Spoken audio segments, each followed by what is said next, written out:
இன்னைக்கு காலையில பிரேக்ஃபாஸ்ட் பார்த்தீங்கன்னா, முறுமுறுன்னு தோசை, சூடா சிக்கன் குழம்பு. சிக்கனே எனக்கு சமைக்க தெரியாதுன்னு நெனைக்கிறவங்க கூட இந்த குழம்ப வந்து ஈஸியா செய்யலாங்க. அவ்ளோ டேஸ்ட்டா இருக்குங்க. நம்ம சேனலோடைய ஹீரோன்னு பார்த்தீங்கன்னா, நம்ம தோஜோ தாங்க. எப்பவாவது ஒரு முறை தான் நம்ம அப்படியே வந்து எட்டி பார்த்துட்டு போவோம். இதுல மாப்பிள்ளை யாரு? மாப்பிள்ளை இவருதான். நீங்க எதுவும் சட்டுன்னு அவசரப்பட்டு கோச்சுக்கின்னு விடைய விட்டு வெளிய போயிடாதீங்க. எப்பவும் அவன் தான் ஹீரோங்க. எப்பவாவது தான் நம்ம கிச்சன் வந்து எட்டி பார்த்துட்டு போவோங்க. உங்க வீட்டு பிள்ளையா நினைச்சு எல்லாரும் என்னை மன்னிச்சிருங்க.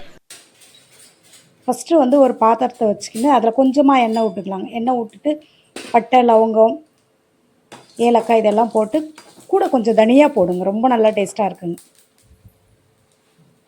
சோம்பு, சீரகம் எல்லாமே போட்டு கொஞ்சமா வதக்கிட்டு, அதுக்கப்புறம் வெங்காயம், தக்காளி எல்லாம் கட் பண்ணி போட்டுக்கலாங்க இதிலே. எண்ணெய் வந்து ரொம்ப கம்மியா விடுங்க. ரொம்ப அதிகமா விடாதீங்க. சும்மா அந்த பட்டை, லவங்கம்லாம் வதங்குறதுக்கு மட்டும். தக்காளி வந்து பெங்களூர் தக்காளி இருந்தா போடுங்க. நல்லா டேஸ்ட் இருக்குங்க. நாட்டு தக்காளி போட்டோம்னா கொஞ்சம் புளிப்பாயிடுங்க. அதனால அப்படியே நாட்டு தக்காளி சேர்த்தீங்கன்னா, ஒரு தக்காளி அந்த மாரி சேருங்க. பெங்களூர் தக்காளினா ஒரு 2, 3 தக்காளி. இந்த மாரி நான்வெஜ்ஜுக்கெல்லாம் வந்து தக்காளி கொஞ்சம் கம்மியாவே சேர்த்து செய்யுங்க. பெரிய வெங்காயம் ஒரு 2 போட்டிருக்கேன். தக்காளி 1 தான் போட்டிருக்கேங்க. தேங்காய் வந்து துருவியும் போடலாங்க. அப்படி இல்லைன்னா குட்டி குட்டி பீஸா கட் பண்ணி போட்டுக்கலாங்க.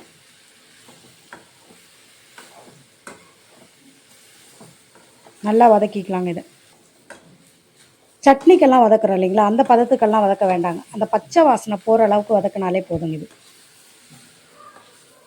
இந்த அளவுக்கு வதக்கி விட்டீங்கனாலே போதும். வதக்கி எடுத்துட்டு ஃபேன்ல ஒரு 5 நிமிஷம் ஆற விட்டோம்னா போதுங்க. ஆறுன பிறகு அத அப்படியே மிக்ஸியில போட்டு எடுத்துக்கலாங்க. கொஞ்சம் நல்லா நைஸா அரைச்சுக்கலாங்க. ஏன்னா தேங்காய், சீரகம்லாம் சேர்த்துருக்காங்க இல்லைங்களா? அதெல்லாம் கொஞ்சம் நல்லா நைஸா அரைச்சோம்னா, கிரேவி நல்லா டேஸ்ட்டா இருக்குங்க. நல்லாவே ஆறிடுச்சு பாருங்க.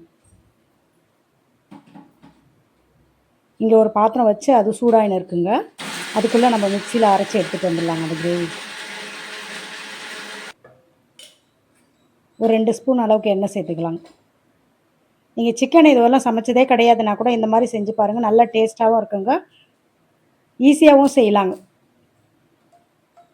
இது வந்து நீங்க இட்லி, தோசை, இடியாப்பம் எதுக்கு வேணாலும் கூட சேர்த்து சாப்பிடலாங்க. அது மட்டும் இல்லைங்க, சாதத்துக்கு கூட சேர்த்து சாப்பிட்டீங்கன்னா நல்லா டேஸ்ட்டா இருக்கும். நீங்க வந்து பட்டை, லவங்கம் சேர்த்துக்கோங்க. நான் வந்து மாடியில அந்த பிரிஞ்சி இலை, ரம்பா இலைலாம் செடி வச்சிருக்கேங்க. அதனால பட்டை, லவங்கக்கு பதிலா அது ஒரு 2, 2 இலை சேர்த்துருக்கேங்க. கருவேப்பிலையும் நம்ம மாடியிலேருந்து பறிச்சுன்னு வந்ததுதாங்க. அதையும் ஒரு கொத்து சேர்த்துக்கலாம்.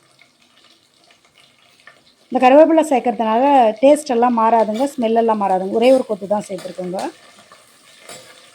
பட்டை, லவங்கம் போடுறதுக்கு பதிலா அந்த பிரிஞ்சி இலைலாம் ஒரு 2, 3 இலையும், ரம்பா இலை ஒரு 2 இலையும் போட்டுருக்கு. ரம்பா இலை பார்த்தீங்கன்னா, பாஸ்மதி ரைஸ் வாசனை வருங்க. நல்லா இருக்குங்க.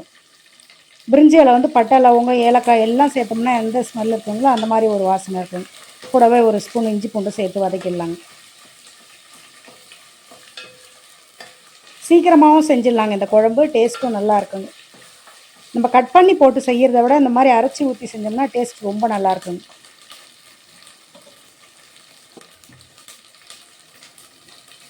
இங்கே அரைச்சி வச்சுருக்கோம் பாருங்கள். அந்த மசாலாவும் சேர்த்து கொஞ்சம் வதக்கிடலாங்க. இது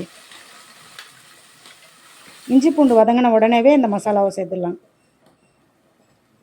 கொஞ்சமாக தண்ணி சேர்த்துட்டு அந்த ஒரு கொதி வர வரல விடலாங்க, கொதிக்க விடலாங்க.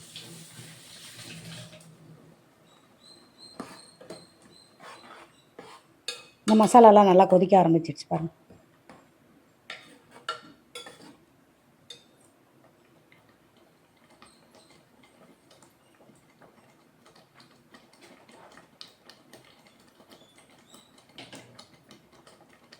இப்போ வந்து ஒரு 2 ஸ்பூன் மிளகாத்தூளுங்க.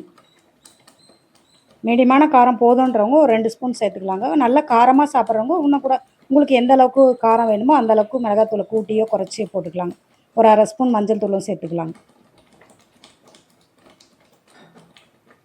இந்த கிரேவிக்கு வந்து அந்த தனியா சேர்த்து வறுத்து அரைச்சிங்கன்னா தான் நல்லா டேஸ்ட்டாக இருக்குங்க. வாசனை வந்து அவ்வளோ நல்லா இருக்குங்க. உப்பும் சேர்த்தாச்சுங்க. அதோட வந்து நம்ம வாஷ் பண்ணி எடுத்து வச்சுருக்கோம் இல்லைங்களா சிக்கனு. இப்போ நான் சொன்ன இந்த அளவு எல்லாமே பார்த்தீங்கன்னா ஒரு 1/2 கிலோ சிக்கனுக்கு கரெக்டாக இருக்குங்க. நீங்கள் கொஞ்சம் எக்ஸ்ட்ரா சிக்கன் எடுத்து செய்கிறீங்கன்னா இந்த வெங்காயம், தக்காளி, இந்த மசாலாலாம் வந்து கொஞ்சம் எக்ஸ்ட்ரா சேர்த்து செய்யுங்க. ஒரு 2 பச்சை மிளகாவும் சேர்த்துக்கலாங்க. அந்த பச்சை மிளகாய் வந்து கீறி போடாதீங்க, காரம் வந்துடும். அப்படியே வந்து பச்சை மிளகாவை சேர்த்துக்கலாங்க. அந்த வாசனை நல்லா இருக்குங்க அந்த மாதிரி பச்சை மிளகாவை சேர்த்து செய்யறதுனால. எல்லாத்தையும் போட்டு கலந்து விட்டுட்டு கிரேவி நல்லா கொதிச்சு சிக்கன் வெந்து வர அளவுக்கு தண்ணி சேர்த்துக்கலாங்க. மட்டன் தான் வேகிறதுக்கு டைம் எடுக்குங்க. சிக்கன் வந்து கொஞ்சம் சீக்கிரமாகவே வந்துருங்க. இதை அப்படியே மூடி போட்டு ஒரு 10 நிமிஷம் வேக விட்டோம்னா போதுங்க. நல்லா சிக்கன் வெந்து அந்த மசாலாலாம் கிரேவிலாம் வந்து அந்த சிக்கனில் நல்லா ஊறிட்டு இருக்குங்க. நல்லா ஸ்மெல்லாக இருக்குங்க. டேஸ்ட்டும் சூப்பராக இருக்குங்க. நல்லா வெந்துடுச்சு பாருங்கள் சிக்கன்.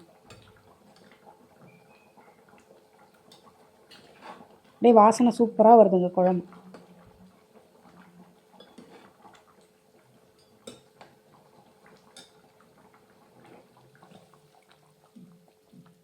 எவ்வளோ நல்லா வந்திருக்கு பாருங்கள். நீங்கள் இதை எதோட சேர்த்து சாப்பிட்டாலும் டேஸ்ட்டு நல்லா இருக்குங்க. இன்றைக்கி நம்ம பிரேக்ஃபாஸ்ட்டுக்கு தோசை தான் ஊற்ற போகிறோங்க. அதனால் தவா வச்சுட்டேங்க. நல்லா சூடேறிடுச்சு.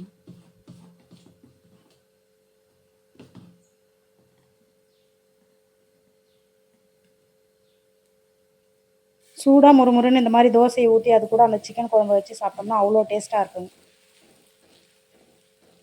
நீங்கள் எத்தனை தோசை சாப்பிட்டீங்கன்னா போதுன்னே சொல்ல மாட்டீங்க. அந்தளவுக்கு வயிறு நிறையிற அளவுக்கே சாப்பிட்லாங்க. அவ்வளோ நல்லா டேஸ்ட் இருக்குங்க இந்த சிக்கன் குழம்பு.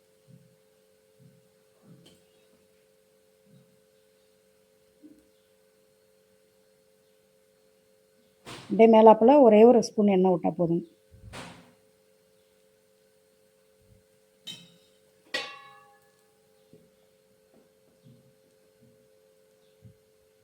இந்த மாதிரி கிரேவியை ஒரே ஒரு டைம் ட்ரை பண்ணி பாருங்கள். அதுக்கப்புறம் வந்து குழம்பு வைக்கிறீங்க சிக்கன் வச்சுன்னா இந்த மாதிரி தான் ட்ரை பண்ணிங்க. அதை கட் பண்ணி போட்டோம்னா அந்தளவுக்கு டேஸ்ட் வராதுங்க. வெங்காயம் தக்காளியும் கட் பண்ணி வதக்கியும் செய்வாங்க. அது வந்து அந்தளவுக்கு டேஸ்ட் இருக்காதுங்க. இந்த மாதிரி அரைச்சி ஊற்றி வச்சிங்கன்னா நல்ல டேஸ்ட்டாக இருக்குங்க.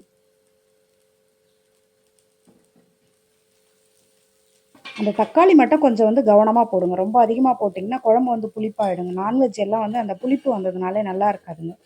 இதே நம்ம சாம்பாரோ காரக்குழம்போ செய்கிறோன்னா அதில் சேர்த்து செஞ்சோம்னா நல்லா இருக்குங்க. ஆனால் நான்வெஜ் செய்கிறப்பெல்லாம் மட்டும் தக்காளி கொஞ்சம் கரெக்டான அளவில் போட்டு செஞ்சிங்கன்னா தான் அந்த குழம்பு டேஸ்ட்டே வரும். தேங்காயும் அந்த மாதிரி தாங்க. ரொம்ப கம்மியாகவும் இல்லாமல் அதிகமாகவும் இல்லாமல் மீடியமாக போட்டு செய்யலாங்க. தேங்காய் அரைச்சி ஊற்றினா தான் அந்த நான்வெஜ்ஜுக்கு டேஸ்ட்டே வருங்க நல்லா. நம்ம தொக்கு மாதிரி செய்கிறோன்னா வெங்காய தக்காளி கட் பண்ணி அப்படியே செய்யலாங்க. இந்த குழம்பு மாதிரி செய்கிறோன்றப்ப தேங்காய் ஊற்றி செஞ்சோம்னா நல்லாயிருக்குங்க.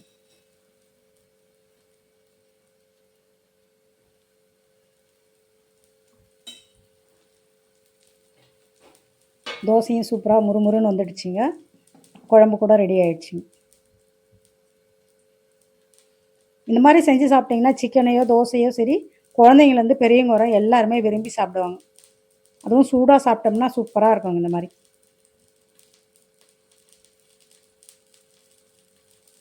இந்த சிக்கன் குழம்பு கூட நீங்கள் சாதா தோசையும் சாப்பிட்லாம். முட்டை தோசை சாப்பிட்டிங்கன்னா இன்னும் சூப்பராக இருக்குங்க.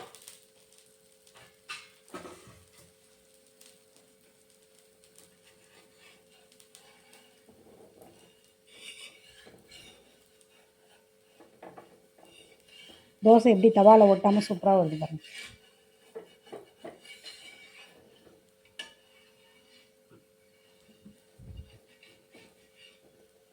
இப்போ தான் ஃபஸ்ட் டைமாக நம்ம சேனலை பார்க்குறீங்கன்னா இது வரலும் சப்ஸ்கிரைப் பண்ணாமல் இருந்தீங்கன்னா சப்ஸ்கிரைப் பண்ணி சப்போர்ட் பண்ணுங்கள். வீடியோ உங்களுக்கு பிடிச்சிருந்ததுன்னா லைக் பண்ணி ஷேர் பண்ணுங்கள். ஹோட்டலில் செய்கிற மாதிரியே வந்திருக்கு பாருங்கள். தோசை நல்லா முறுமுறுன்னு வந்திருக்குங்க. இந்த தோசையோட சிக்கன் குழம்பு சேர்த்து சாப்பிட்டு பாருங்கள். அவ்வளோ சூப்பராக இருக்குங்க.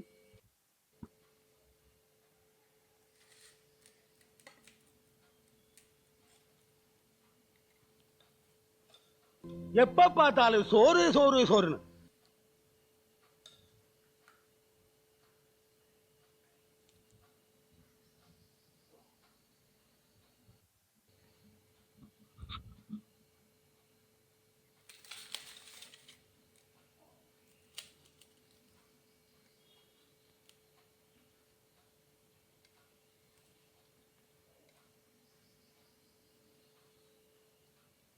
சூடாக சூப்பராக இருக்குங்க. சிக்கன் கிரேவியும் தோசையும் எப்படின்னு சொல்லிட்டு மறக்காமல் கமெண்ட் பண்ணுங்கள் நம்ம சேனலில். தேங்க்யூ. நீங்களும் ட்ரை பண்ணி பாருங்கள்.